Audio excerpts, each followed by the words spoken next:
Keep track of all the books, journal articles, websites, reports, all of the sources you draw on when you're researching your assignments so that you can cite and reference them. Failure to cite and reference your sources is plagiarism, so it's important to get this right.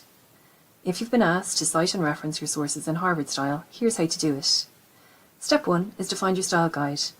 A style guide will tell you exactly what your in-text citations and the references in your reference list need to look like in Harvard style. Harvard style is 2 parts. The first is an in-text citation that briefly interrupts the text of your assignment to show where you're drawing on something you've read, and a corresponding full reference on the reference list at the end of your assignment. The information given in this reference will help anybody who is looking for the original source to find it easily. The style guide we recommend for Harvard style here in DCU is called Cite Them Right.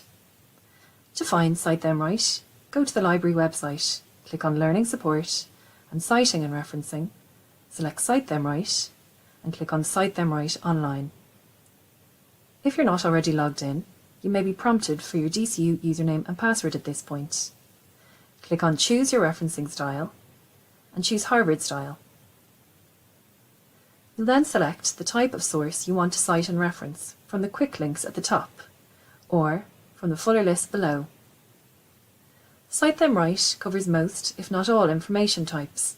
It's fairly intuitive, so go in and have a look for the one you need. For example, it shows me how to cite and reference printed books, e-books, chapters or sections of edited books, journal articles, web pages, Instagram, Twitter. You get the idea. I'm going to show you how to correctly cite and reference this journal article in Harvard style using Cite Them Right. The information I'll need to jot down about this journal article is that the author is Kieran Dunn. The title is Can Intercultural Experiences Foster Creativity? The Relevance, Theory and Evidence, and that this article appeared in Journal of Intercultural Studies back in 2017. It appeared in volume 38, issue 2 of that journal. I'll also note that we can find it on pages 189 to 212 of the journal. Finally, we'll need to record the journal article's DOI. Let's bring all of this information to Cite Them Right. Within the Harvard Style Guide, choose Journals and Journal Articles. The article we're using has a DOI, so scroll down to the example given for an electronic article with a DOI. Use the examples on the left for guidance. Copy their content and layout exactly. Harvard style is known as the name-date style, so your in-text citation will look like this. Or, if the author's name appears naturally as part of your sentence, as it does in this example, your in-text citation will look like this. If we need to include a page reference, it will look like this. Refer to the extended Harvard guidelines whenever you need further clarification about how to cite and reference your sources.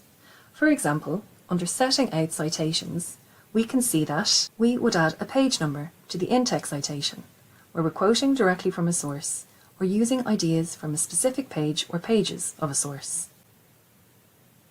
To format our corresponding full reference that goes at the end of our work, we'll use the example in the box on the left for guidance, and the box on the right to help with our formatting. Take their information out, put your own information in, leaving any punctuation, italics, capital letters firmly in place. This helps you get your formatting right in Harvard style. So let's add the author's name, Dunn C. The publication date is 2017. We'll put the title of the article in here between the single quotation marks. The title of the journal goes here. The Journal of Intercultural Studies. Note that this is in italics. The volume number goes here, volume 38, issue 2. And then the page numbers go here, 189 to 212. Finally, we'll add the DOI. From here, we can copy and paste the finished reference into the reference list at the end of our assignment, laid out A to Z by author. See the sample text and reference list to get a better sense of how your in-text citations and reference list should be laid out. So that's it. How to correctly cite and reference a journal article in Harvard style using Cite Them Right as your style guide. The formatting of the references at the end of your work will differ depending on the type of source you're describing. So a reference for a journal article will look slightly different to, say, a reference for a book or a web page. If you have any questions about how to cite and reference your sources in Harvard style, please get in touch with us.